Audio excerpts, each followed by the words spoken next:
Ramai yang tanya, button-button asal dalam Mercedes ni, steering semua, boleh pakai balik ke kalau dah pasang Android player?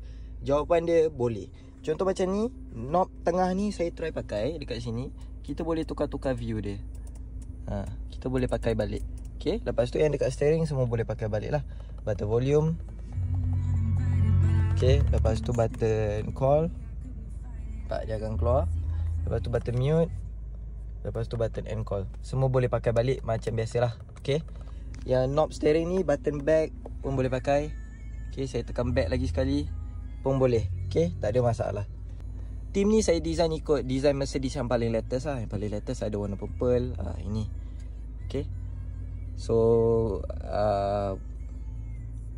inilah sedikit sebanyak pasal Mercedes. Button back semua boleh pakai balik, tak ada masalah. Okay, dekat depan ni kalau korang nak pakai dia punya knob pun boleh. Okay, nak buka apps pakai knob pun boleh kan. Contoh kita malas nak tekan time drive kan. Okay, kita pakai knob je. Pakai je knob, tak ada masalah. Okay, itu saja. Harap membantu. Ciao.